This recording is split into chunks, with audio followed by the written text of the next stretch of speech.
Everyone ready? Sit down. Okay, so we've got our final speaker. Again, carrying on with a similar theme, getting everyone ready to be the best that they can be.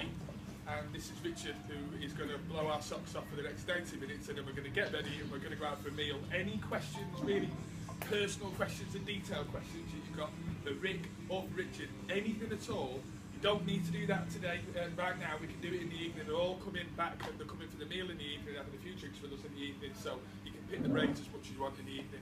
Okay, thank you. Great, thanks so much. How's my sound, is it? Okay, super. So what I'm going to do today is to change your perspective. Edward de Bono, the man who coined the term lateral thinking, said that if you're stuck on a problem that you can't solve, if you put it aside for one moment and go and work on a different problem of equal difficulty, you'll often find that when you come to the original problem, you've got a solution. And the reason is because you've changed your perspective. So what I'd like to do is step out of our normal bubble of business operations and see if we can't take some lessons from combat, which is my background from the army. And in doing so, maybe we can see how we can improve our performance. I understand from doing my research on this company, because time spent on reconnaissance is seldom wasted, that it's a very well-performing company. Well, that makes it even harder to look at where you can improve them. So let's see if we can change our perspective. Combat is particularly relevant for looking at as a way of improving, because of all human endeavours, it has the greatest penalties for failure. So that means that if you get it wrong in combat, the chances are you get a lot of people killed. Now that tends to focus your mind onto learning lessons, because you can't get away with not doing it. There is no way of bullshitting your way around people being dead. So if that's the case, then let's see if we can pick out the ideas and principles of that and see if we can't improve our performance. What I don't want to do today is give you any sort of basic level stuff, because I think you're kind of beyond that, and it would be something of a waste of your time. So we're going to do a little bit of a deep dive into the underlying principles which are going to improve performance. So it's not going to be something that you might be able to pick up from an internet meme or just sort of something simple on the internet. It's going to be a real deep dive, so please stay with it as we get through it. Okay, so I'm going to start with the secret, which is that the key to success is selection and maintenance of the aim. Now in the army, this is called the master principle of war. So it's the single most important thing that you can do. And when you look at it, you say, well, it's just choosing what you're going to do and then sticking to it. But within that secret is a whole lot of pain, because it's not as easy as it sounds. Now I'm going to give you some examples from historical combat to see if we can understand what selection and maintenance of the aim actually is. And I'm going to begin with Vietnam. So in Vietnam, the Americans' aim was to stop the spread of communism in the Far East by defeating the Viet Cong. And everybody knows that it was a big defeat for the Americans. But what is less well known is that they won every single major battle in Vietnam, which may be something of a surprise, I don't know. Now it's a little bit more complicated than that, because it's not a simple case of a conventional war space. But nevertheless, whenever they had a major battle, they won every single one. And if you look at the relative casualties taken, the Americans lost about 60,000 casualties. But their enemy, the Viet Cong, lost between 300,000 and 1 million casualties. They lost so many people, they don't even know how many they lost, to the nearest 100,000. And yet, we see it, quite rightly, as being an American defeat. So this is about maintaining your aim. Even though the Americans did very well militarily, at the final campaign, which we call the Tet Offensive, that was a huge military defeat for the Viet Cong. They lost about 11,000 casualties just on that one attack, which is huge. And yet that was the point when the Americans in the White House realized that they weren't going to win the war easily. And it was at that point they said, you know what, we haven't got the will to continue anymore. Now you might say that's fair enough, you lost 60,000 people. But in pure military terms, they were actually doing quite well. So this is failure to maintain the aim. Let's look at an example a little bit closer to home, which is that of Northern Ireland. Now when the British troops went into Northern Ireland, they did so to support the police in upholding law and order. And not many people know this, but when the British Army first went into Belfast, they were cheered by the Catholic crowds. You heard that right, by the Catholic crowds. Because they felt that they'd come to protect them from persecution by the Protestant majority. Now, obviously, something went kind of wrong over the years there, because they went from cheering the British soldiers to throwing petrol bombs at them. Now, here you've got a clear case where the British Army went off maintaining its aim and got too caught up in the idea of defeating the IRA, which it was not its aim to do. And arguably, the British Army got back to its aim of supporting the police, and eventually it was the IRA that couldn't maintain their aim, and they put down their weapons. So it was the British Army, in the end, over a long, long period of time, that did okay. But just to give you some concept of how long it can take. On the right-hand side there, you've got a member of my battalion, Fusiliers, in Northern Ireland in 1980, along with his little mate, who I rather like, because it looks like he's got his own little rifle made out of a bit of wood, which is quite cool. And on the other side, we've got me there in 2003, when I was about 12, I think, looking at that photo. It can take decades to maintain an aim properly. Right, let's leave that to one side for a second. Let's leave the combat to one side, and let's say, what is the aim of a bookshop? What is the aim of a bookshop? Selection and maintenance of the aim. What is the aim of a bookshop? Okay, it's a bit of a trick question I've done there, because it isn't to sell books. The aim of a bookshop is like any other business, which is to make profit. But it may be that the thing that they've chosen to make profit at is to sell books. However, I've worked with quite a few bookshops over the years, and some of them make more money from the cafe that's in the bookshop than they do from selling books. And that's fine, as long as they're making profit. If you switch it over the other way, and you say, well, we sell lots of books, but we ain't making any profit, then we've got a real problem, haven't we? I've got some friends in investment equity, and they have this little saying that sales are vanity, but profit is reality. It's correct, because if you're not achieving your aim of making profit, then it doesn't matter how much you actually sell. So it's very important to maintain and understand what your aim is. And on that topic, let's have a look at some mission statements. The whole idea in business of the mission statement came from the military, but sometimes they forget what it was actually for. The mission statement is to tell everybody what the aim is. It's to tell everybody what the aim is. So if we look at a couple of these, I just picked one off the top there. So in Vietnam, the Americans' aim was to defeat the Viet Cong in order to halt the spread of communism in the Far East. And it's this little phrase there, in order to. In order to. That is the bit that is your unifying purpose, which links you to your aim. So, for example, we look at the Northern Ireland piece there. To aid the police service in Northern Ireland in order to uphold the law. The in order to reflects your aim. Look at the bookshop. To sell books in order to make profit. And I had a bit of a go at your mission for the day. So, to become a more effective manager in order to facilitate the growth of ANS. Or something like that. Like, facilitate the growth of ANS basically means make more profit, really, doesn't it? If we think about it like that. But if we do so, then we are hopefully on message with that.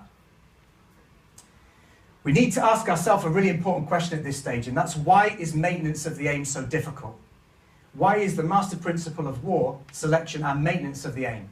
Why is it so difficult? Because it seems pretty simple. You just choose a thing to do and then you stick to it. But the reason it's so difficult, I'm borrowing another phrase from the military, it's because no plan survives contact with the enemy. This young platoon commander here went out on a fairly routine patrol of Iraq. The first thing that happens is he gets set on fire. This is no plan survives contact with the enemy. He's all right, by the way, but the troops call him Mr. Crispy, which is a little mean. No plan survives contact with the enemy. So, if we think of that, we can see it as an organisational level, and we can see it on a personal level as well. So no plan survives contact with the enemy on a personal level. Maybe a few people in here have been on a diet at one point. I don't know. I know I have. And maybe you get to a Sunday and you say, right, I need to lose some weight. I'm going to do something about this. And you say, right, tonight, instead of my normal doner kebab, extra large, I'm going to have a few lettuce leaves or whatever it is. I'm going to start my diet tonight. Then half an hour later, a friend of yours rings. He says, hello, mate. Do you want to come out for a meal, my shout? And you say, of course I would. So At what point was it that you decided that you would stick to your diet, and at what point was it that you decided that you wouldn't? This is no plan surviving contact with the enemy on a personal level. So who's the enemy on a personal level? Who is the enemy on a personal level? Yeah, it's yourself, isn't it? Or it's a part of yourself. This is not a new thing. This is a really old thing. If you think back to ancient Greek times and the idea of Theseus and the Minotaur, you know that mythology? I've been thinking about it because you've done a maze this morning, didn't you? And obviously it's a labyrinth. And he goes through the labyrinth, and in the middle is the Minotaur. And he kills the Minotaur, and he has to find his way out. Well, that is an allegory. That's a mythology about defeating yourself, or the worst bits of yourself. Because the Minotaur is half man, half bull. So that's like the animal part of yourself that he has to defeat. I also thought that, seeing as it's a digital company, probably quite a lot of Star Wars fans here. And you know there's a bit in, is it Empire Strikes Back, I think, where Luke is training with Yoda in the Dagobah system, and he has to go into a cave. And then he goes into the cave, and Yoda says something like, what you'll find in there is what you bring in, or something like that. Probably not in that way, though. And then he sees Darth Vader coming out, and then when he kills him, it's his face. You know what I'm talking about? Do you remember that scene? Yeah. Thank you over there, helping me out. Thanks very much. I knew somebody would have seen that. This is the same idea about how you need to fight yourself. At an organisational level, what's the enemy? At an organisational level, what is the enemy? Don't say your boss. Right? At an organisational level, what kind of things are the enemy? No plan survives contact with the enemy. Who's the enemy? Say what? Yeah, that's one, isn't it? So your competitors could be seen that way. Anything else? What's going to derail your plans? Customers could be, yeah, it could be. Distractions. For sure. Anything else? Alcohol. Always, always. Anything else? Let's say your business is in Barbuda. What's the enemy? Weather. Yeah, exactly. No plan survives contact with the enemy. On an organisational level, it could be a flood. Where our gym is at Fighting Fit, we've been flooded 4 times in the last 12 months. So, yeah, no plan survives contact with the enemy. Changing market conditions is another one. Not necessarily think of it as an enemy, but it's a thing that can change that you need to adapt to. So this is why no plan survives contact with the enemy. So if that's on a personal level and that's on an organisational level, let's see how it is that we can excel in this environment. So what we need to excel within the conditions where no plan survives contact with the enemy is 2 things. It's a high vision and it's a ruthless skill in execution. So 2 things, having a high vision and having a ruthless skill in execution. Now I split this into 3 areas that everyone should be familiar with. The physical, the emotional, and the intellectual. So if you understand physical principles, then you get the vision of the physical. If you understand emotional principles, you get the vision of emotional. And if you understand intellectual principles, you get the vision of the intellectual. I'm going to say much more about this. The more you master those underlying principles, the more willpower you've got to select and maintain your aim. So the process works like this. You've got to start with yourself, because yourself is your reference to understand everything else. See what I mean by that? You start with yourself because that's your reference. So the first process is you learn to recognize yourself, which means that you can control yourself, something not many people can do. That means then that you can recognize others, and in recognizing others, you can control others. Then recognize situations, you can control situations.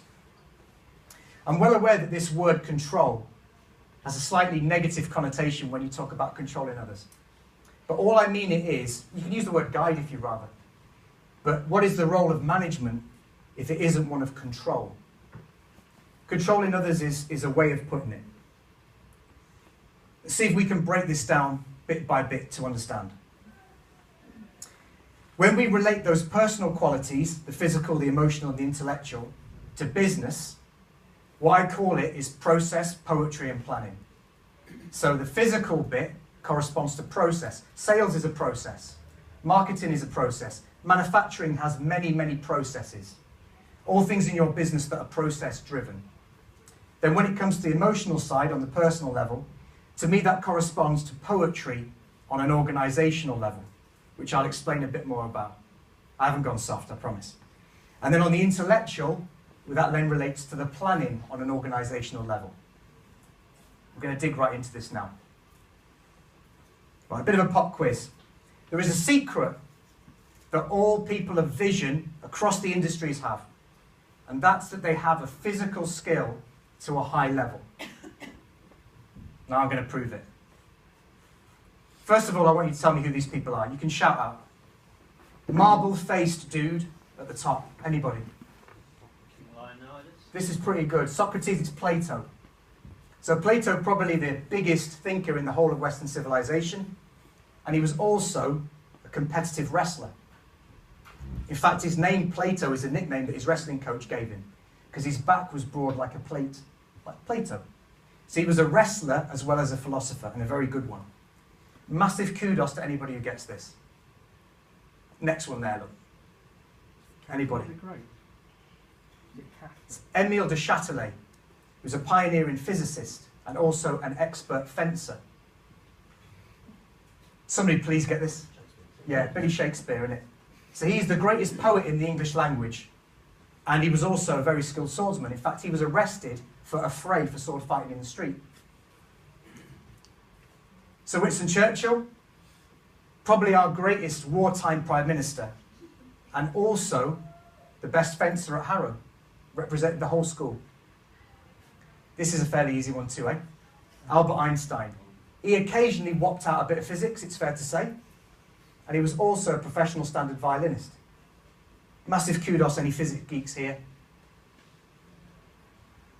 That's Niels Bohr, who formulated the Copenhagen interpretation of quantum mechanics. Don't ask me to explain that. But he also played in goal for a professional Danish football team. Anybody? Yikes. That's Rosalind Franklin, who made a huge contribution, only recently properly acknowledged, to the DNA helix. And she also excelled in hockey. Right, Manchester people? Yeah, Alan Turing, thank God. Alan Turing. It's fair to say that he did a few things with computers here and there. And he was also an Olympic standard marathon runner. In fact, had he been allowed to run in the Olympics and not been busy with other things, like shortening the war by 2 years, he would have come 15th based on his time in the Olympics. Didn't say it made you a nice person necessarily, but Vladimir Putin is possibly the greatest strategist on the world stage at the moment, and also has a black belt in judo. In fact, he wrote a book called The Art of Judo. Not read it because it's in Russian. Massive kudos again for this. Anybody, physicists? That's close enough. Celia Payne-Gopsovin, who made a huge contribution in the understanding of the composition of stars. When her daughter was asked to describe her after she died, she said she was an inspired seamstress, before she even said, and she did some physics. Mr. Shannon. Warren Buffett, one of the richest men in the world, one of the best investors in the world, and also a professional standard ukulele player. In fact, he even plays it at his charity gatherings. Right, super business people, eh? Right, it's Rockefeller. Rockefeller considered it a career in music before he decided to go into business. This one is Edward de Bono, that I mentioned at the start, who founded the term lateral thinking, and he also set some canoeing records while he was at Oxford. Henry Ford, yeah, so he's the father of the production line, also a very good racing driver. If you don't get this one, I might die. So Bill Gates plays tennis with Roger Federer. In fact, he even partnered him in a charity tournament. Richard Branson. Richard Branson not only is a balloonist and a yachtsman, you might remember the attempts that he made, but he also has world records in kite surfing. Amazing, eh? Neil deGrasse Tyson, who is an American physicist who captained his high school wrestling team. While we're talking about physicists, one that I didn't put on with the Manchester connection is Brian Cox, isn't it? You know Brian Cox? Billions and billions of stars, that guy. He also played the keyboards, didn't he, in D. Reed? Yeah, another good musician. This is Mark Zuckerberg, of course, who also captained his high school fencing team. Guy Ritchie, black belts in judo and Brazilian jiu-jitsu. And finally, anybody? Digital people, all of you. Larry Page, who founded Google. Now, Larry Page is a professional standard saxophonist. And he said that he got the idea from the Google algorithm from musical timing. Because in music, it's so important, the timing. So he realized I needed to have a search engine which had time at its core. This is all people who have tremendous physical abilities in one area or another. Now, I think this is so important, this idea of training in something physical, that I wrote a whole book on it, which is out in January, with the illustrations by a Manchester comic book artist called Andrew Chu, who does Judge Dredd and stuff like that, which is kind of cool. There was a time when this part of the world, I'm from Carlisle originally, so northwest as well, this part of the world had a lot of people who worked in manual jobs. They had a lot of mill workers, they had a lot of miners. My ancestors were tin miners in Cumbria. So people who make their living from the sweat of their brow. And that's why the north of England has a reputation for being no nonsense. Because when you do manual work, you get an idea of what's a fantasy and what is reality. Because you can't fake it, the sweat on your brow you can't fake. It's honest graft. Now, through no fault of our own, we've kind of moved away from that now, because machines do a lot of those manual jobs. But nevertheless, we still have to have that grounding of what's real and what isn't real. A genuine feeling of what's a fantasy and what isn't. And our body is the most direct way we have of experiencing the world, right? It's the most direct way we have. You can hear a theory or whatever, and you can say, not sure about that. But when you do it for yourself, because your body is your closest way of experiencing it, then you get the truth of what the thing is, and you get the fantasy. As an example, more little illustrations. How am I going to learn really about my relationship of my body to distance and to angles, but by doing fighting, for example? How am I going to learn about timing? Well, I can do it through music. I can also do it through something like this, something physical. It's going to give me an understanding which is not in my head, but is in my body. And this is how we get the vision of the physical component of everything that we do. Everything has a physical component, a process component. Everything has an emotional, everything has an intellectual. This is the way in which we can get an understanding of the physical. Right, one example I've got of that, probably the finest example I can pick, is the marksmanship principles from the British Army. So this is all about how you become a very, very good shot. So the physical task of being a good shot. And over 300 years, the British Army's been able to boil down those principles into just 4 things, which is incredible. Many, many other armies use these principles because they're so good as a way of distilling what it is that we're talking about. Now, to me, what's so brilliant about how concise they are and how much you need to understand the principles is that this can take you from day one of learning to shoot until being the best sniper in the world. Just by adhering to these principles, but adhering in a way that they're in your body rather than in your mind. Because when you've got a target, you don't want to be thinking about these in an intellectual way. Speaking about being the best sniper in the world, there's a guy in the British Army called Corporal of Horse Craig Harrison. And very confusingly, although he's a Corporal of Horse, he's a sergeant. Just the way the British Army works sometimes. Now, at the time that he did it, he got the longest sniper kill in history, which was 1.5 miles. It's a long way, eh? It's a long, long way. And the thing you need to bear in mind about this is it's not really like you see in the movies. Because in the movies, what they do is they take a target. This is a person setting up a machine gun. And in the movies, they just put the crosshairs right on them like this, right? And then they pull the trigger. But it can't be like that, especially over 1.5 miles. Because over that distance, you've got wind, you've got the fall of shot of the bullet as it goes through the air, you've got thermals coming from the earth, you've got all these different things to bear in mind. So what you need to find is your point of aim. And at 1.5 miles, it's a long, long way. Corporal of Horse Harrison and his spotter, who's watching where his rounds fall, had to take 9 shots to get their point of aim. So he missed 9 times in trying to find his point of aim. But as soon as he found his point of aim, he shot this guy first, and then he shot the next guy with his next round, which is unbelievable at 1.5 miles.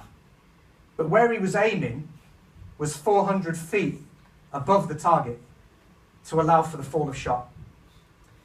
The point about this is, if you master the principles to that level, if you really work out what it is that you need to do, and it's in your body, you can achieve an almost supernatural level of ability.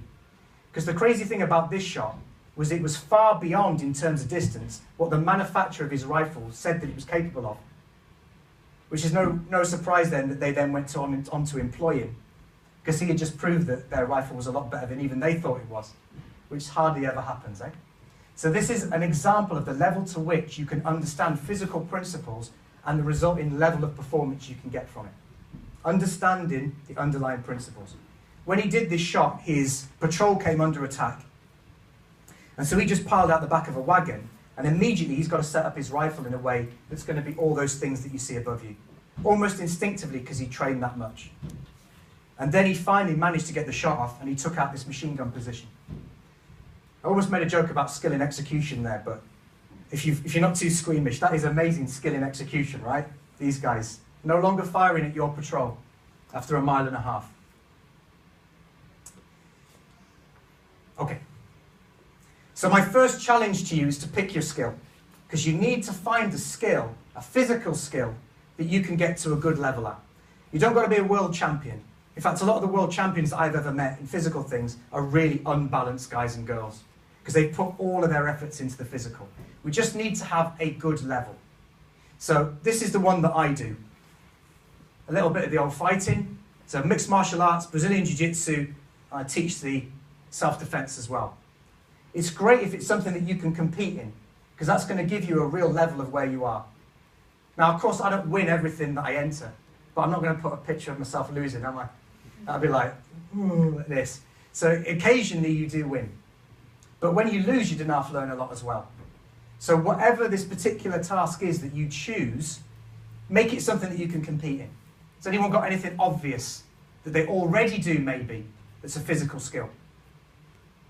Running. Boxing. Running, cool. Boxing, for sure. Boxing. So boxing's a good example, isn't it? Something that you can try and learn the principles of, get them to a level where they're not in your head, they have to be in your body. Anything else? It doesn't have to be a skill of fighting, clearly. Cycling is a good one, especially endurance cycling, because in the course of the endurance, you find out what pain is, don't you? Oh my God, you find out what pain is. Not nice. Anything else? There must be some musicians in here. I don't believe you. Yeah, piano, trumpet. Fantastic. These are all good things, eh? Anybody does pottery or a craft or anything? These are all good too, eh? They're all good ways that you can find the physical principles of. It doesn't have to be this. Why is it that I do fighting? Why do you think I do fighting? It's a simple answer. Anybody? It's not because I've been in the army, although you'd think so, wouldn't you? But what's the main reason that I chose this? Because I like it. Because I like it.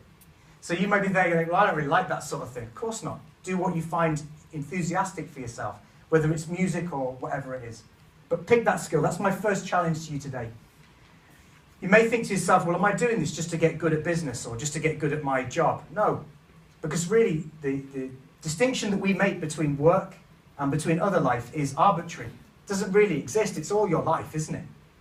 You know, I know we use this term work-life balance and everything, but it kind of depresses me a little bit because it suggests that while you're at work, you're not alive. And the thing is, all of us spend most of our waking hours at work rather than anything else.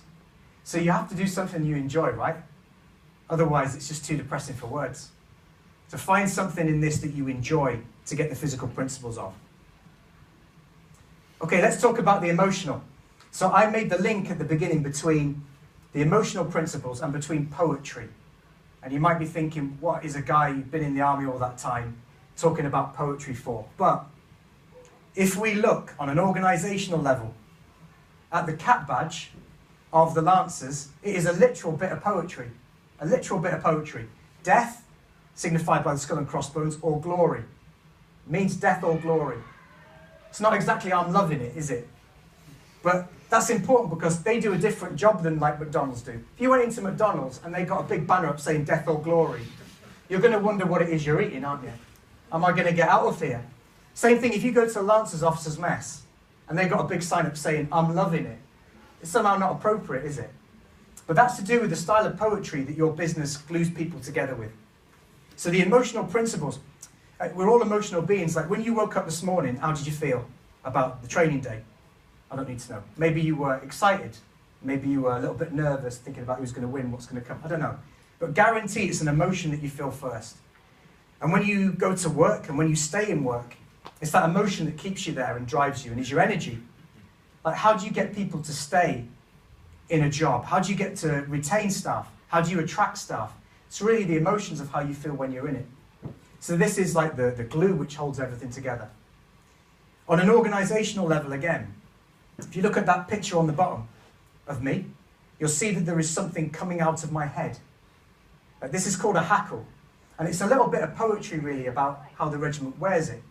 Because in 1778, at the Battle of St. Lucia, there was a small force of Fusiliers and a massive force of French. And during the battle, the Fusiliers won, and then they walked across the battlefield at the end. They took the white plumes out of the French headdress, dipped them in the blood of the French, and put them in their own headdress. Which is kind of a little bit like swapping shirts after a football game, but like with more death and less consent.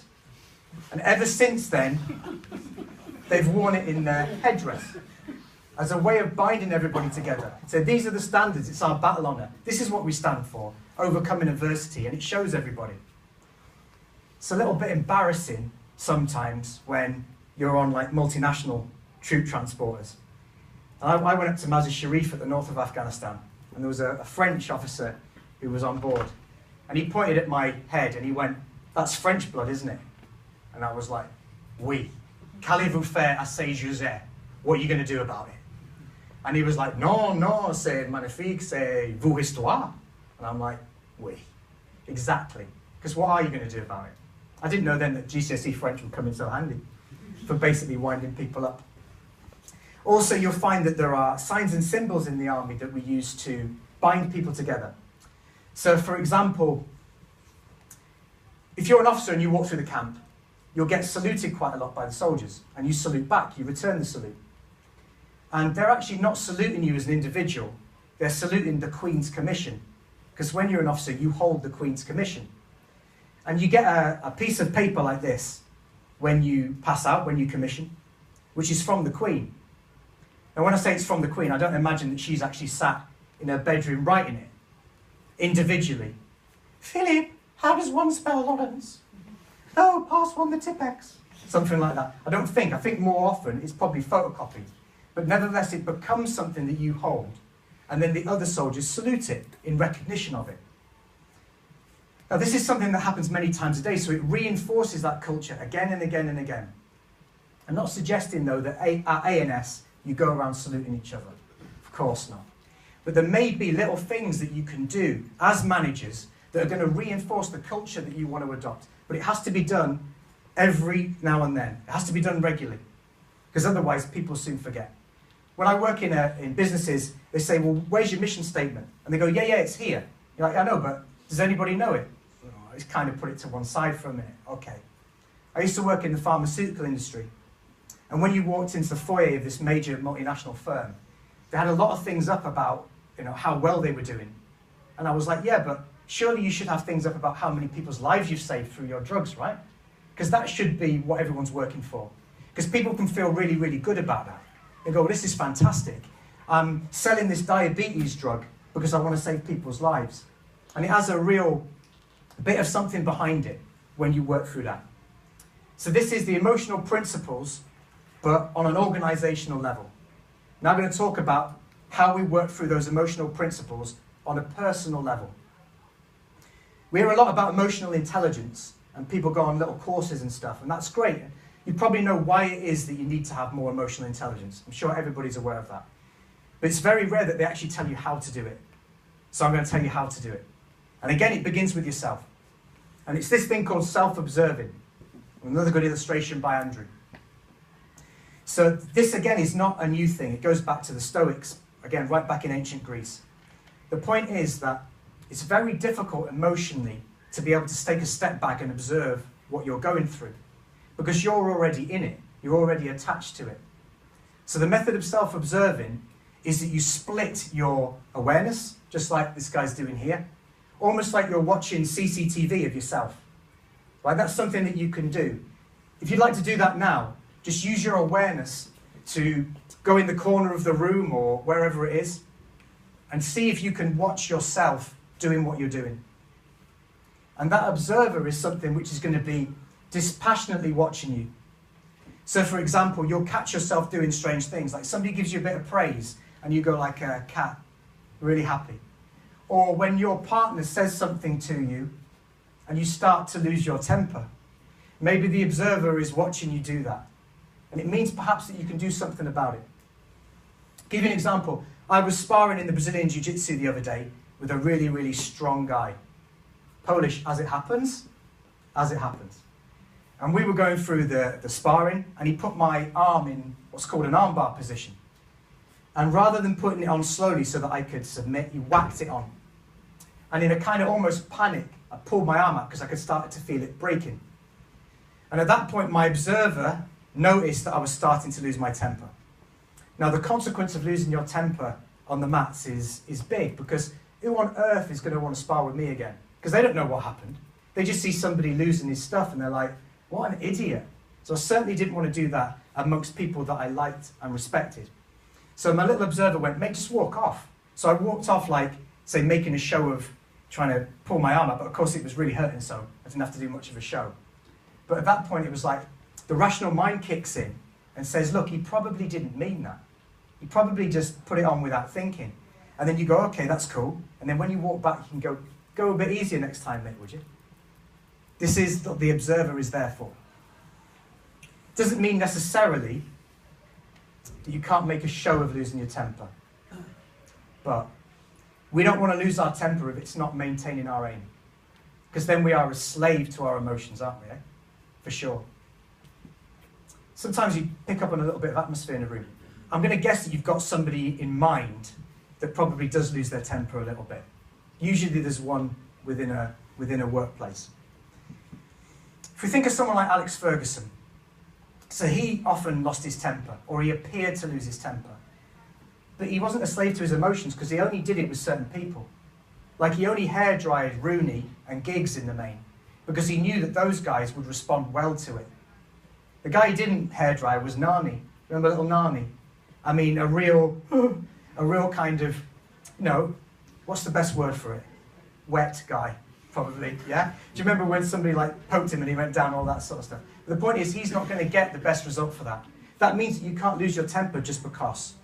If you're going to lose your temper to give people a bit of a rocket, and sometimes that's needed, then you need to act it rather than just allow the process to overtake you.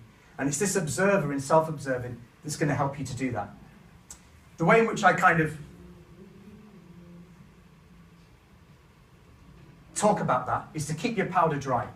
Now, when I was told this bit of advice, which is a good bit of advice, I didn't really understand it.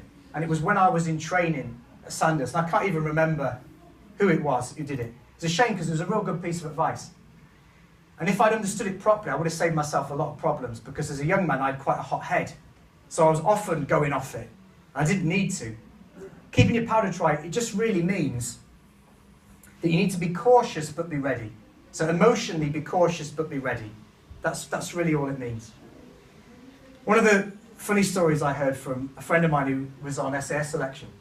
And in SAS selection, the officers do a week called Officers Week, where you get to plan loads and loads of different operations, and you get very, very little sleep. And then you have to stand up and you have to brief it to a room full of SAS officers. So there's no pressure, right? And my friend was up there briefing his plan, hardly any sleep. And one of the SAS guys said, "Can I just stop you there?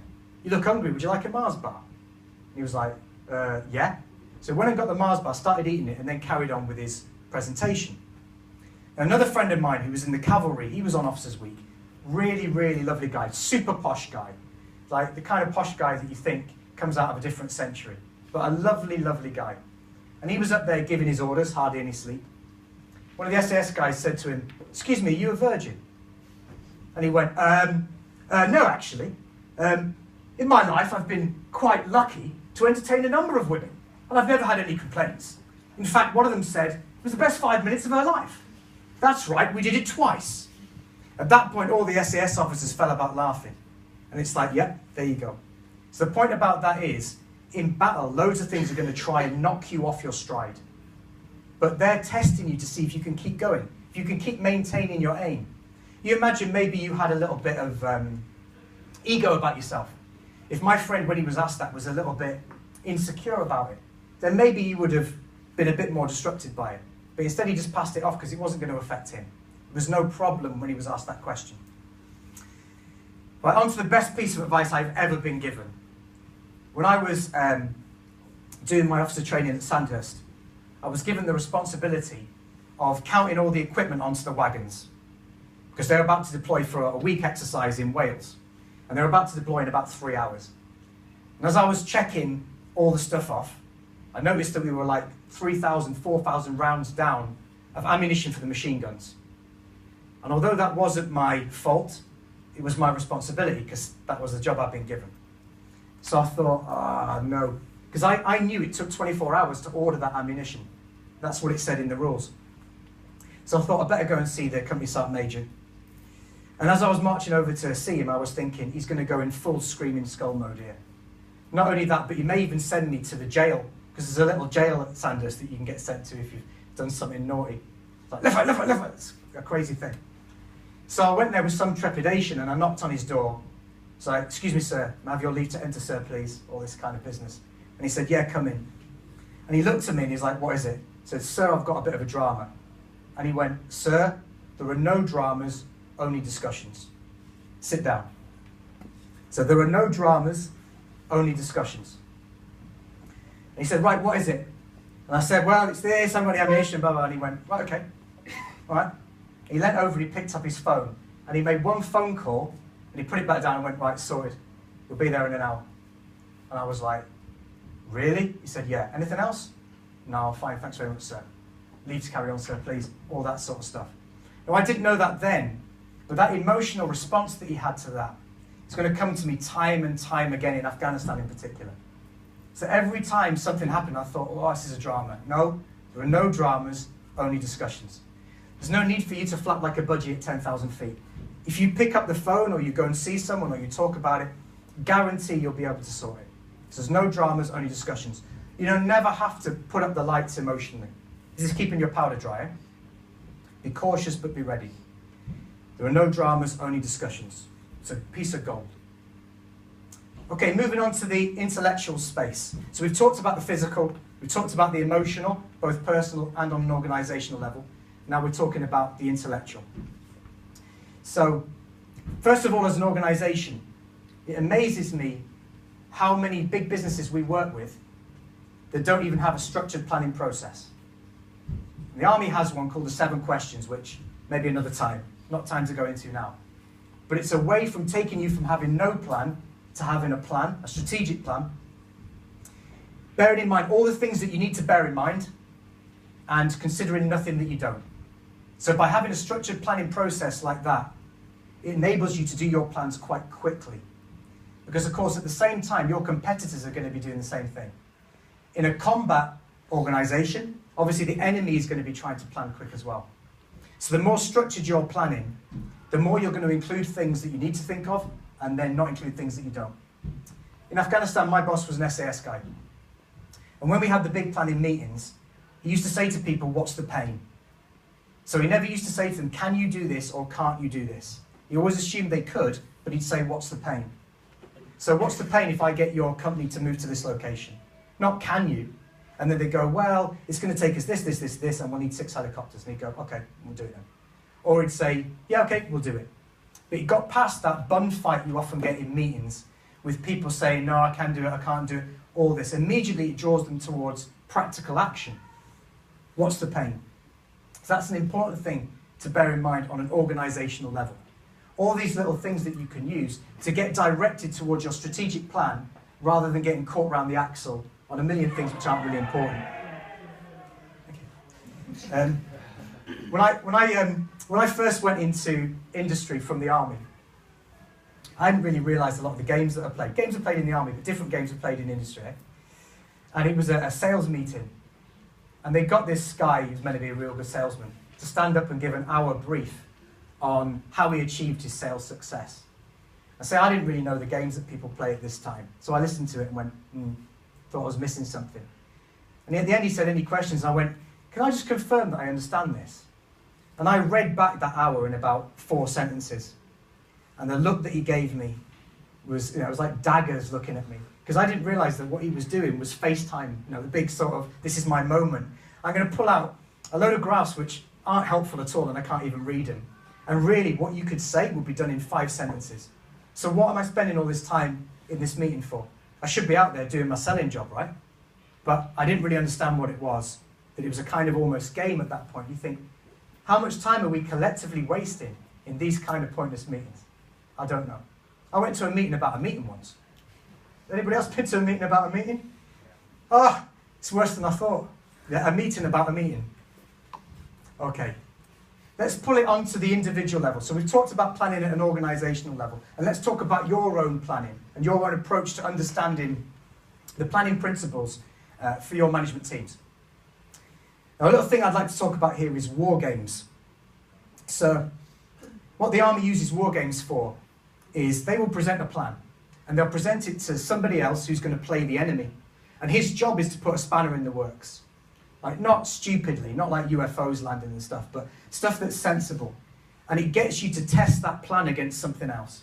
Because intellectual procedures work by comparison. So anytime you think of something, you're comparing it to something that you already know. This is why when people are explaining something, they try and do it through something that you already know and then push you a little bit further. Can you open the door at the back, can you, mate? Can you do that? Yeah. See if you can prop it open. Just me who's getting hot, eh? Thanks so much. So through this process, you can actually test the thing that you're doing. And that's also true on an organisational level as it is on a personal level. Get somebody to play the market and what they're going to do. This means that you can put it to the test immediately. And there's another thing which is a little challenge to do, is you can play games. Because human beings are like any other animals in which they learn by play. It's one of my big bugbears about the school system, is that we don't play enough. And I'm talking about in every subject. It's games where people learn things, especially animals. So if we look at these little games, this is a war game. You can see Richard Branson at the top playing chess. What is chess a game of? It's a game of strategy, isn't it? And its language is logic. So it shouldn't really be a surprise that a guy who's an entrepreneur is playing a game of strategy based on logic. But he's using it as like a war game. He's playing consequences. He's playing how does this fit here and how does this fit here. We also saw him on our physical board as well, didn't we? Suddenly it's not a surprise why people do well. On the bottom there, we got Bill Gates and we got Warren Buffett, also who were on our physical board, starting to look like it's not a coincidence. And they're playing bridge. But what is bridge a game of? What are any card games a game of, really? If you forget about the cards and think about what they represent. It's tactics for sure, but what's the language of those tactics in a card game? Must be some poker players here. What's the language of it? If the language is logic of chess, what's the language of bridge? Any card game. This is in it as well, isn't it? What I'm looking for on that is it's maths. Because the cards represent numbers, don't they? So it's actually a game of maths. So you've got a guy who's an entrepreneur playing chess, game of strategy, and you've got super geek Bill Gates and an investor working on things that are to do with mathematics. Now these two things, chess and bridge, are the two things picked out by the International Olympic Association as being mind sports. And this is a great way, again, of playing a kind of war game. So for your own individual planning processes, it is an awesome idea to play chess. Bridge is well beyond me. If you play bridge, then fair enough, but it's far, far beyond me. But chess is a great one. For you guys, you may be also able to pick out something that's maybe a computer game. It's a great excuse to play a computer game, right? But chess is tried and tested, eh? So it's a really, really good thing to get into. The other thing, I noticed that the little kind of motto for the day is work hard, play harder, isn't it? That's actually quite profound because so many of the things that we can do to improve performance involve playing in some way or another. Whether it's with a physical skill, whether it's with almost the game of self-observation, and whether it's with the game of playing war games, whatever they are. The other thing that they help us do is to change perspective. So we talked about this at the beginning. So thinking about changing perspective. Another little game that I like to play is this idea of flipping and reversing. So you take something that somebody has presented you as like the status quo, and you deliberately flip it. The more crazy the better. So, for example, Captain America, maybe wonder what he's doing there. I watched a film with Captain America, and it gives you the idea that he's a hero, right? Look at him, superhero, he's amazing, America, and all that kind of stuff. And I thought, well, maybe he isn't the hero. Maybe he's actually a villain. And then I watched the film a little bit more, and I noticed that while he was assaulting like the big villain's compound, he was killing security guards left, right, and centre. You think, hang on a minute, like that security guard probably clocked into work just to do his normal day's job. He's maybe on the minimum wage. He's probably got like a wife and kids back home. And yet Captain America is killing him willy-nilly just because the guy he works for is not a very nice guy. So little Johnny's waiting at home for his dad. His dad never comes because Captain America's killed him. You imagine that they send Captain America on like a tour of all the local schools, and they say, you know, go and tell him not to take drugs and stuff like that. And he goes to Johnny's school. Little Johnny's sitting there, but he's brought a knife to school today, hasn't he? Because for him, Captain America is the big villain. It's a game, but it helps in order to think about new stuff. Right, the dog. Get in trouble for this one, I'm sure. I got a mate who's absolutely nonsense over dogs. Completely nonsense. Lovely guy. He's got one of these flat-faced things. French bulldog. Got a French bulldog. And he absolutely loves that thing. It's crazy. Like, he treats it better than he treats anybody else. And he said to me, oh, isn't this dog wonderful? I don't know what to tell him. So I said, no, mate, it's your hostage. He said, what are you talking about? The dog's your hostage. So you put it on a lead. It's not allowed to do what it wants. You lock it up at night. It's your hostage, that dog. And he said, no, it isn't. It loves me. I went, yeah, because it's got Stockholm Syndrome. You know this thing where captives get really, really attached to their captors? Because that dog's a hostage with Stockholm Syndrome. Obviously, he wasn't very happy to hear that. But it's not serious, but it's just a way of turning the thing on its head. People are crazy about dogs in this country. They're absolutely crazy. They like dogs more than they like other human beings.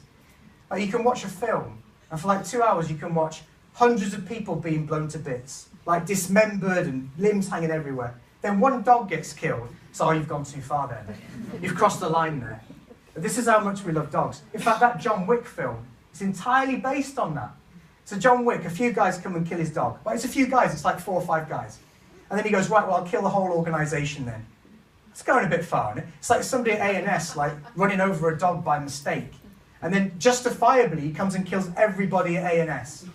But John Wick's not a hero either, is he? I guarantee the more you start watching films with this kind of mindset, the more you look at who actually is a villain and who isn't. Have you seen that thing about the Karate Kid being the villain of the piece? Of that, yeah? Have a look at Karate Kid again, yeah? And see if he's actually the hero or if he's the villain. These are little games that you can play in order to come up with new ideas. Because if intellectual things proceed by comparison, it gives you something different to compare about. It means you don't have to go along with what's always been felt. And it's a game as well. The more sacred the thing that you're overturning in your head, the better it is. Because you're more likely to be able to remember it, aren't you? It's especially the thing with dogs, right? People start crying about them. But it's useful if it can help you with your planning processes. Okay, bringing it all together. So although I've taken apart physical, emotional, intellectual, in reality they all work at the same time. And as an example of that, understanding these principles, I was the operations officer of Task Force Helmand. And we had a brigade-level operation to destroy certain Taliban positions. And as part of our brigade, we had attached to us an Afghan National Army company. So these guys are Afghanis. And within that Afghan National Army company of about 100 men, there were 10 British Army soldiers. And they were their fire support team. So they helped them coordinate their fire from artillery, from fast jets, from aviation. So a really important part of that company. When the Afghan National Army company assaulted its position, its company commander was shot. Now, normally speaking, no dramas, only discussions, the second in command takes over and you maintain your aim. This is what should happen. But what they did was they completely withdrew from the battlefield. But they didn't tell the 10 British Army soldiers who were with them that that's what they were doing. So when I got it up in the ops room, the report that we got was 10 British Army soldiers surrounded by 100 Taliban. But there's no dramas, only discussions. So immediately we put that information up through all our means, and I got a phone call, like the second I put it up. I picked up the phone, and a guy said, hey man, it's Gil. And Gil was one of our local American Special Forces commanders. Now, the Americans, while we were there in Helmand, had no proper relationship to us. So they had no official reason for being there other than they were on a different mission. So he had no legal requirement to help us out. He had no official requirement to help us out. And he certainly didn't have a moral requirement either. But he said, I've just seen what you've put up. What do you guys need? And I said, spooky. And he said, hey man, you got it. And spooky is this. It's the AC-130 Spectre gunship, which is nicknamed Spooky. So it's based on a transport aircraft, but they put a howitzer on it, a Bofors gun, and a load of miniguns. It's precisely the kind of thing you need if you're surrounded by Taliban, because it's death from the sky. So he'd immediately offered that.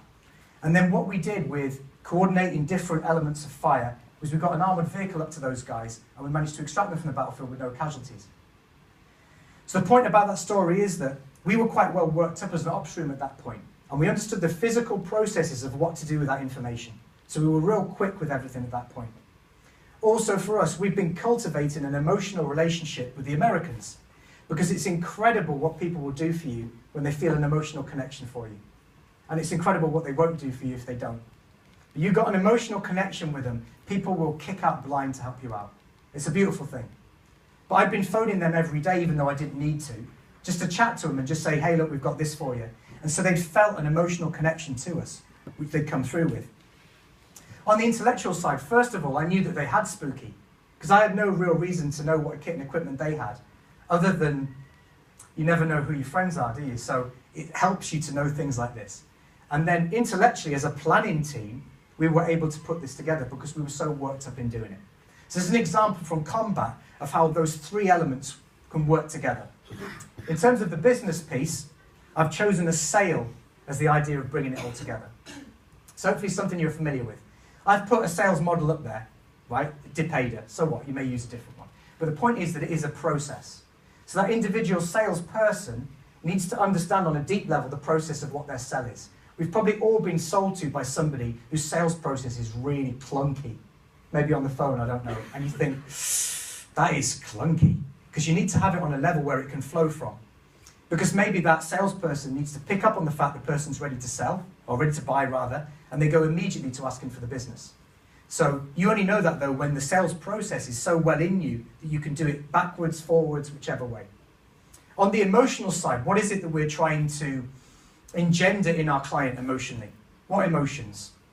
Emotions plural maybe. What are we trying to get them to feel in the sale? Safe. Fantastic. This is trust, isn't it? This is trust. So we need them to feel the emotion of trust. So in order to understand that, you need to understand what yourself, you trust yourself, don't you? This is where you begin. What other thing do we need for them to feel? As an emotion, trust is one. Important. Yeah, important for sure. But what's the main thing about the product that you're trying to get them to feel? Yeah, exactly. It's desire, isn't it? So we need them to feel two things, desire on the one hand and trust on the other. This is the emotions that we want to feel in the sale. What about the intellectual bit? How does that fit in? The planning bit, if you like. Anybody? Trying to find out what they need before you bring them. You got it. It's this, isn't it? So the planning piece is why you're there in front of that client in the first place. That's how the intellectual bit works, because, especially starting off as a salesman, I'm sure maybe some of you who in the sales function do this. You end up talking to somebody and then you get the whole way through your sales process, and then you find out that they're not the person who can buy. And you go, oh, what? Because maybe the planning at the beginning isn't the first thing. And then subsequently you go and ask and you say, are you the person that I need to actually speak to about this? No, right.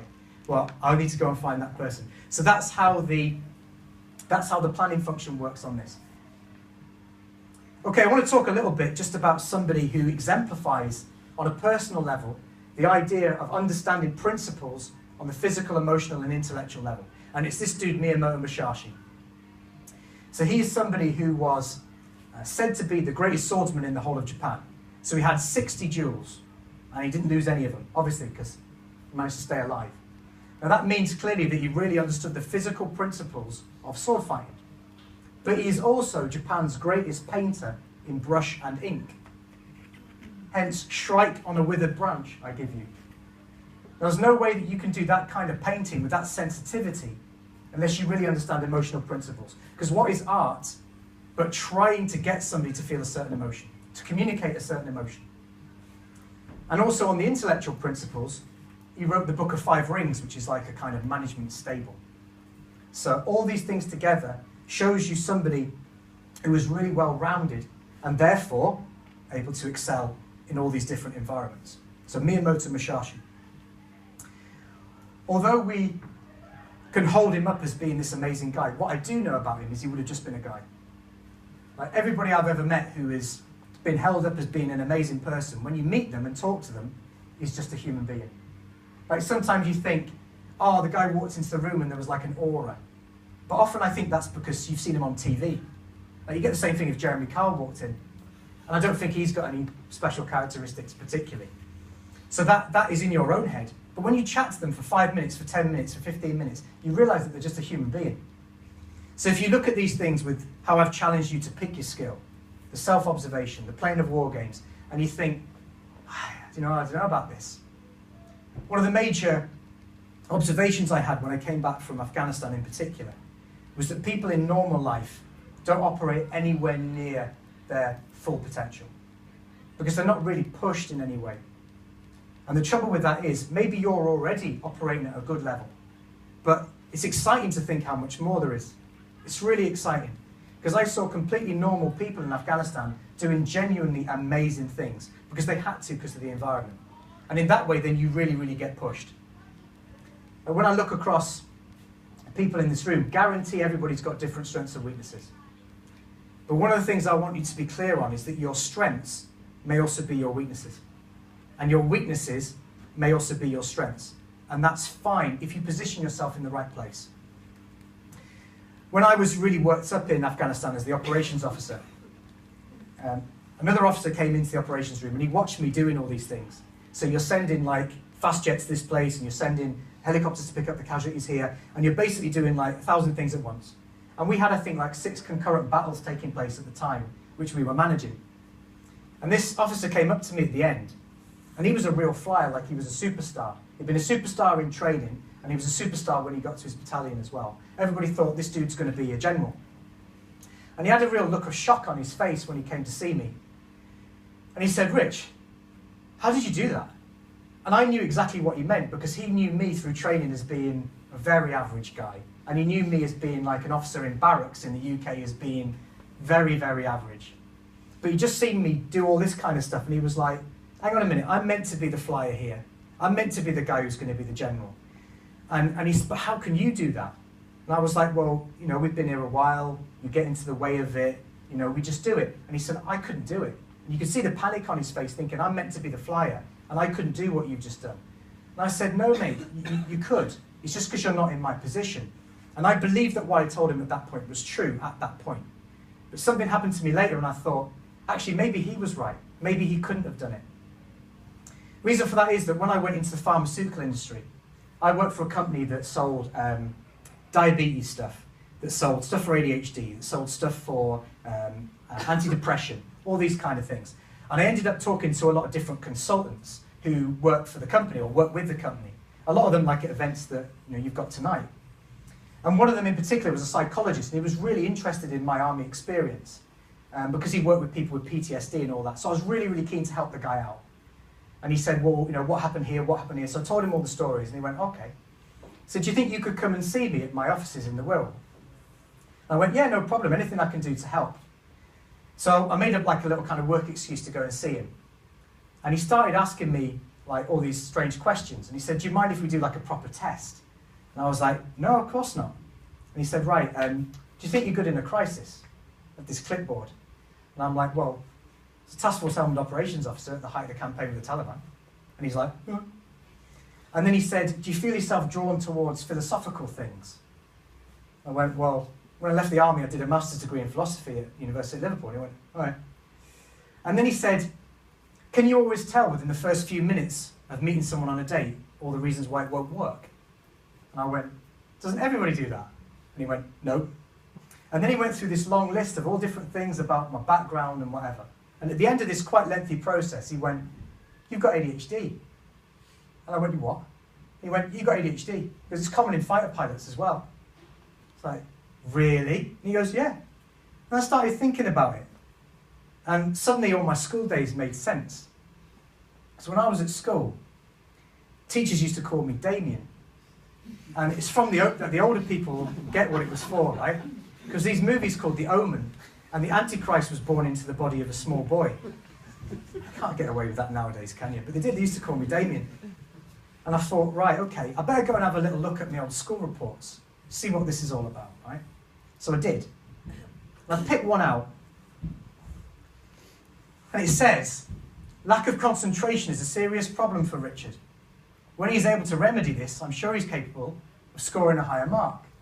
All right, lack of concentration, yeah, fair enough. It gets worse. He likes to draw attention to himself by silly behaviour if given half a chance. He must think more carefully about the subject and not write down the first thing that comes into his head. So there you've got the impulsiveness as well. It gets worse. Though he made a reasonable start to the term, he lost interest in the second tri-weekly, and his work became not only poor, but stupid. He made a fool of himself in the examination. And you'll notice that I got 7% for that exam. It gets worse.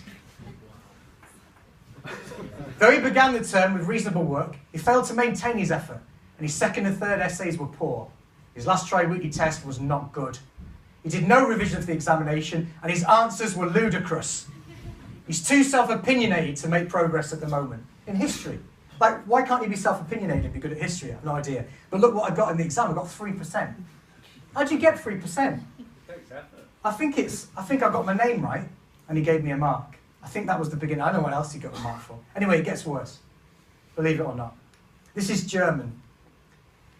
His air of nonchalant and uninterested superiority is not particularly appealing at his age, or any age. And talk about sticking the boot in. So this was my school experience. But I did manage to win a prize at my school speech day. Obviously not in an academic subject, but I won a prize in drama. Watch. That is me picking up the drama prize. Now the key thing about that is that not only did I excel in drama, but also fashion, as you can quite easily see. Because to team that sports jacket at 18 with that tie, that is a bold move, no question. Everybody else was like wearing suits.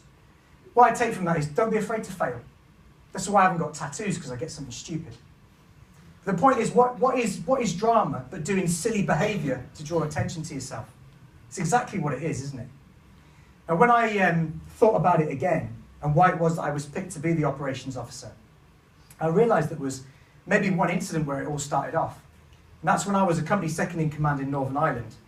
And when you're the second in command, you have to run all the radio nets. And for most people, you have to run 2 nets. So 2 different things. You've got your company on one side, and you've got the battalion on the other. And what people do is they put the company on an earpiece in their ear, and then they just let the battalion blare out in the background. And you just have to try and pick up on it. Now, when I came into that job, I went, I'm not doing that. I'm going to put 2 earpieces in, one in one ear and one in the other ear. And then people saw me doing that and doing the nets fine and everything, because it's easier to maintain them both. They said, Rich, how do you do that? And I'm like, what do you mean how do I do it? And they went, well, what happens when they both talk to you at the same time? I said, well, you answer one first, and then you answer the other. They went, yeah, but how do you understand 2 people talking to you at the same time? And I went, well, you just do, don't you? And I didn't realise then that it was this same thing, the same ability not to have attention on one thing, but have attention on many things, that gave me the ability to do it. So then when I was picked to be the operations officer, obviously, that same weakness that I've got at school, and it is a massive weakness, suddenly that's like my superpower. Like, why do they call it ADHD? Why don't they call it rapid attention switching superpower or something? Because when it's usually diagnosed, it's at school though, isn't it? Where it is a disorder.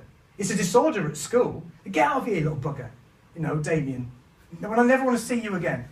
Because to sit down and actually do one task is dead hard for somebody with ADHD. But to do many things, suddenly it's like, this is what I needed to do. This is why I only did well at sports and drama at school, for exactly the same reason. What you take from that is that you do want me running your ops room. You don't want me running your accounts. I tell you, ain't nobody getting paid, ever. But if you watch that and you think, well, hang on, Rich, I'm the exact opposite to you. Fantastic, because you do want you doing the accounts, don't you? And in many ways, that's much more employable if you're able to do a single job. Now, this consultant said to me, you know, we can put you on medication for this. And I'm like, what, put me on medication? What, take away all my abilities? And he goes, yeah, but you'll be a lot more employable. It's like, well, at that point I realised I needed to go self-employed. But also I realised that I couldn't do it on my own, that I needed somebody to help me in my company because I was never going to be good at stuff like that. So it really is important through this process of working out physical, emotional, intellectual principles to find out what your strengths and weaknesses are, because they'll all be different. And then for your best progress, you need to see if you can maneuver yourself into the position where your strengths are uppermost, for sure. It's never ever the case that we can all be good at everything. All right, maybe somebody can be good at everything, but you probably know by now if it's you anyway. Right? For most of us normal human beings, we've got strengths and weaknesses, and that's cool. As long as you put yourself in that place where you're going to be doing the most productive things, because that's going to make you happy, innit? And it's also going to make the company more money because you'll be doing a better job. So this is important. One of the little techniques that I use for this now, not that I invented it, is if you examine your life, maybe write down 21 incidents, 21 memories that you've got, beginning right from the beginning, and you'll maybe see a pattern starting to emerge of the way in which you typically respond to things. If you think of your first memory ever, it's probably your first memory because it has some special significance. And if you go through your life, maybe 21 of them, pick them out and write them down. And then you'll see kinds of pattern emerging about what kind of person you are. See, it helped me hugely knowing that I had ADHD because I'd always been concerned why people said, Rich, why do you put half the washing out and then do half the cooking and then do half of this and half of... Like, what are you on about? What's wrong with you? And you think, I don't know. I didn't even know I was doing it. But that led me to realise that I'm never going to be good at things like accounts. Like a spreadsheet brings me out in a cold sweat. Cannot stand things like that. Then you need help, don't you? And that really, really will assist you in being in the best place that you possibly can. When I think about what you do for a living, and when I think about what I used to do, what I used to do was a real job of destruction. And I'm not trying to big that up. The infantry's mission, our mission statement, the infantry that I was in, is to close with and destroy the enemy in all operational environments in order to bring about their defeat. So it's in the job title as destroy. And destroy has a lot of negative connotations, but it doesn't need to have. Let's say you walk down the street and it's full of really horrible houses, and they want to clear them to put better houses in place. Well, you need to do a proper job of destruction on them first, right? It clears the way for new things to come along. You need to get rid of all the pollutants and all that. Similarly, on a personal level, sometimes destruction is a good thing.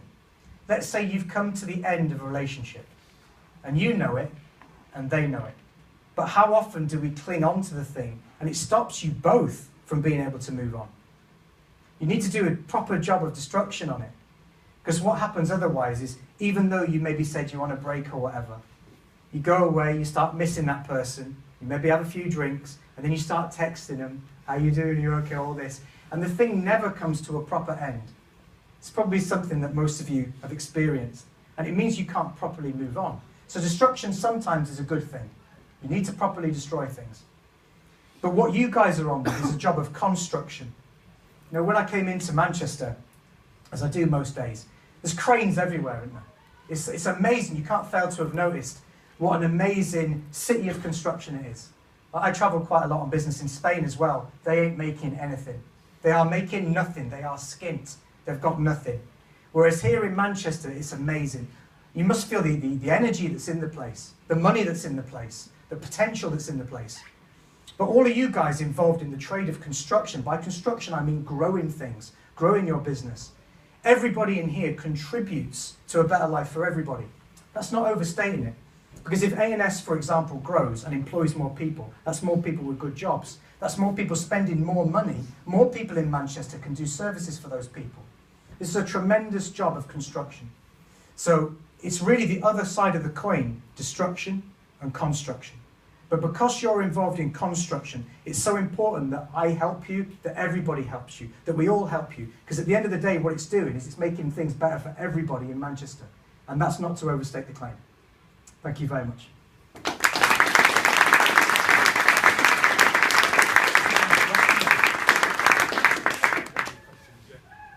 Just before we do some questions there, that end bit there, the hairs on the back of my neck were stood up then. Because that last bit there, absolutely nails. We're talking about the why we come to work. That is just encapsulated in about 3 sentences why I get up in the morning. That bit there was just, had a level of profundity in that there that just made me, I knew that already, but that has just encapsulated exactly why I get up in the morning. It's just, we want, the board we want ANS to grow and grow and grow and grow, because we want people to be able to have more kids, have bigger families, have better families, do more stuff, and that was just a wow moment, that last bit for me. That is just a lot of us, we don't care about money ourselves. I don't care about money. I don't get up in the morning thinking I want more money, I need more money. I don't give a shit. I'm not bothered, which is why I drive the car that I drive. And I'm not arsed. It doesn't get me up in the morning. I'm not bothered.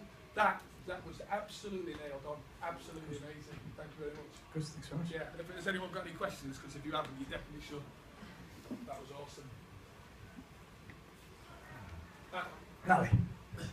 So, Shannon's gave us a book today to read. Rick's recommended some books. Is there any books you'd recommend for us? Yeah, really good question.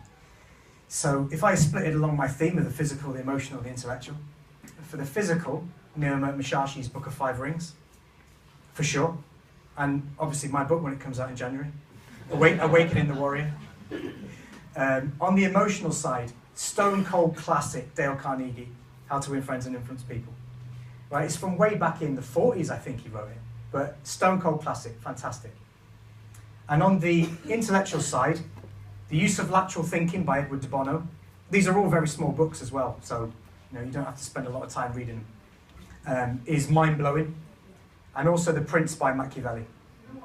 You'll probably recognise a lot of office-type politics in there, because that's how we are as human beings.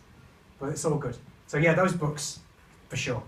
Anything that gets into the principles of it is what we're looking for. The techniques, you're going to get loads of techniques suggested, management techniques, all sorts of things. Maybe they're good, maybe they're not, but the principles is what you want to work to. Because it's those principles that you can then use your own abilities with. Maybe you invent your own techniques, eh? Of course you do. Name it after yourself. Fantastic. I've got a question about you talked about picking a skill. Yeah. Do you think that's applicable all the way through your career? Because when I was starting and I did exactly that, pick a skill, and I picked a technology that I wanted to learn inside out and backwards and be as good as anyone in the UK. That was my goal. That's what I wanted to do. Good goal. And I chose VMware, and then I got into being a manager. And then I found as you get further and further away from the bit that the genesis of what made you really, really good at picking a skill, it's really difficult to just pick one thing. The expectations are that you know a lot about a lot. Yeah. So how, and that must be true of an officer, how do It you is. manage that? Yeah, so pick something different that you enjoy. Really, but it needs to be a physical skill. But it doesn't have to be directly related to the processes that you're going through. In fact, it's better if it doesn't, because you're going to change your perspective when you learn it. So we've got a number of physical people in this room. The white-collar boxing stuff is great. I mean, I would absolutely, if you like boxing, say to you, you need to keep going with that interest. Keep going with it, because it's going to give you so much. In the there's a lot of sayings that we have even in management which refer to fighting, because it is a direct analogy. This is why I do the competitions and everything. Talk about getting to grips with things, and it's all from fighting, isn't it? And those processes that you learn, it's hard to talk about them because you feel them with your body, so you can't really talk about them very easily. And when you're reading a book on boxing or when you're reading a book on fighting, the book's there just to give you a start, because it can't make you good at it any more than if you read a book about how to play the guitar. It's not going to make you Jimi Hendrix when you finish reading it, is it? It's not possible. You've got to do the work of that. But by learning those principles, it's going to give you things that you can't even imagine now. And if you feel like you've got to one level with a certain thing, particularly a technical thing, then do something more physical. Everybody in this room looking around is young enough to do physical things. Sometimes when I speak to the guys, say manufacturing or whatever, some of them you think, well, maybe you're going to have to do something which is slightly less physical, because you are 65 maybe. But if you're below 50, no excuse, is there? There's really no excuse. But it doesn't have to be a thing like fighting. It can be music or whatever you enjoy. Whatever you enjoy. And if you're over 50, I've seen a few people nodding at me, then there's loads of other things for you as well. Darts. so, whatever. Yeah. Yeah, good question. So it was interesting to hear your observation when you come out of the army and you went into industry, basically destroyed that sales guy in 4 sentences. So that was your observation of his pitch then. Has your perception changed the longer you've been out of the army? Have you mentioned the games. Do you think that's changed? What a good question. It's a really, really good question, that is. The games are really obvious when we go from one industry to another. And I'm sure that if people went from business to the army, they'd see the same thing in reverse, but of a slightly different kind. What's good about the infantry, and I hear is reasonable in this firm as well, because time spent on reconnaissance is seldom wasted, so I'll keep my ear close to the ground, is that there's a level of honesty in the way that you interact with each other. Which means that you can go to somebody and you can say, actually, I don't agree with you here, and you can challenge directly. Now that is so common in the army, that somebody will say, oh, what are you doing? And then you will get a high-level response back. But at the end of it, nothing further is said. How quickly do people move on from that? And you see people, real loggerheads, and then they get a resolution, and then it's not mentioned again. But what I saw when I went into that particular industry was it's all passive-aggressive, isn't it? It's like, oh my God, watch your back. Couldn't believe it. And I went in there like a total naive, because I was used to a little bit more honesty. I'm not saying it doesn't happen in the army, but it's much, much less rare, because what you're doing is so much more aggressive and upfront. There's a lot that the army can learn from business, 100%. But on this one point, I used to go in there and I used to say to them, I'm not sure this is such a good idea to the manager, and maybe one of in this particular example, one of the girls had suggested it, so like a pet project and everything. And then when the manager agreed to it, she announced in front of everybody, she was like, oh, I'm so pleased that you've agreed to back my proposal for this particular project. Richard, have you any problems with it now that the manager's on board? And I was like, you are kidding me. You are kidding me. Problem I've got now is not putting my fist through your mouth, innit? But obviously, that's not appropriate, is it? But the passive-aggressive thing, how do you go to work and think, oh, I'm looking forward to it? You think, oh, watch your back everywhere, right? Obviously, some industries are worse than others. They really, really are. And like I say, from what I hear about ANS, people are not frightened to say this and then have a bit of banter and move on. Maybe that's a good thing. Yeah, we're pretty direct.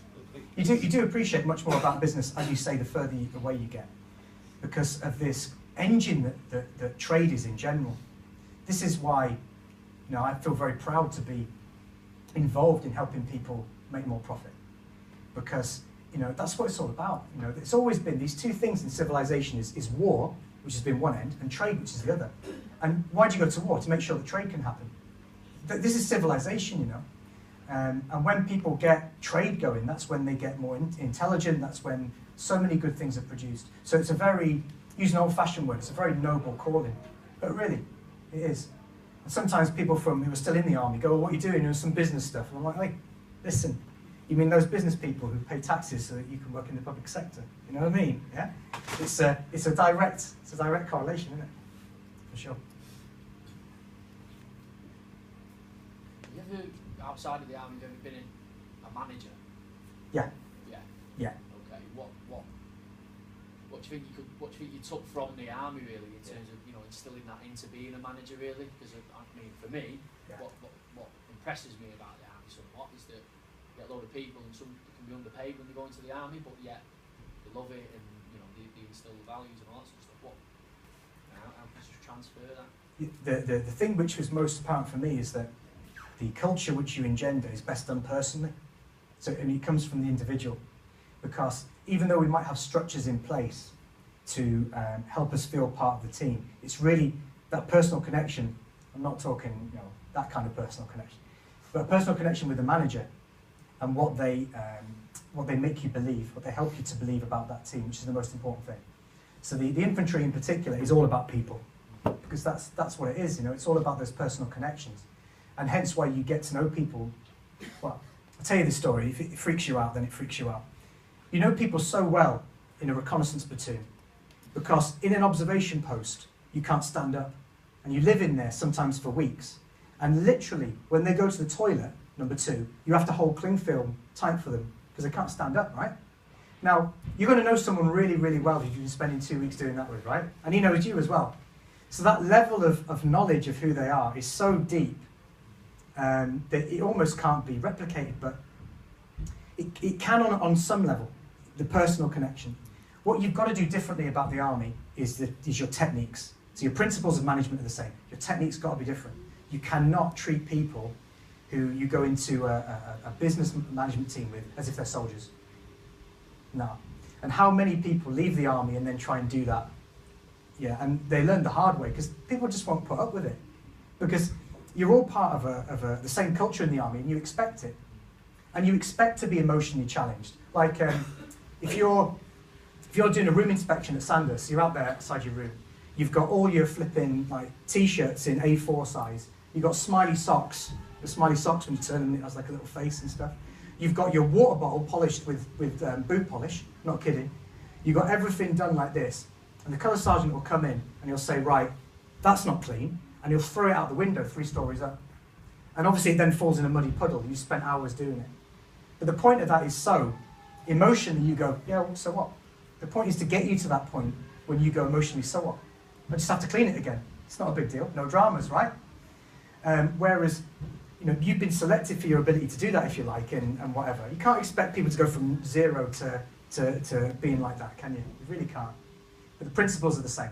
You know, the focus on the individual person and their level of engagement in the team, their level of happiness, their level of all those sorts of things.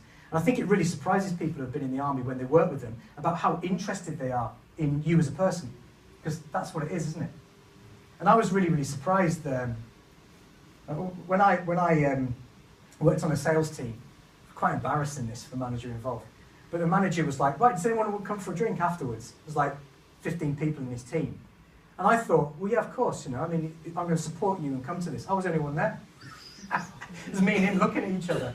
I'm thinking, where's everyone else has just decided with their feet to go home, even though he deliberately said we could go home early so that we could do it. And everyone went, yeah, fine, I'm going home. It doesn't say great things about him, does it? He ended up sacking me in the end. I mean, what's the loyalty there, you know? That was a crazy situation, right? I just won a National Sales Award for selling Cialis. Do you know what that is? Do you know what Cialis is? Erectile dysfunction. Anybody need to speak to me about it? Right? I won a National Sales Award for selling Cialis, right? And then the manager called me in to see him and he said, I have to let you go. What do you mean I just won a National Sales Award? Right, my prize was a week in Monte Carlo and Paris. A helicopter trip from Paris to Monte Carlo. And it was 2 days away from going on that trip. He said, yeah, we're going to have to let you go. It's like, what do you mean you have to let me go? He says, yeah, too expensive, this, and this. So I didn't get to go and have my prize in the end. But then 3 weeks later, everybody was made redundant. So I think they were trying to make like a kind of head start on it. But the way in which he dealt with that, I just thought, I was the only one there when you asked us to go for a drink, mate. You know? That's probably what they saw in you that I didn't know yet, you know? Bamba club. You know what I mean?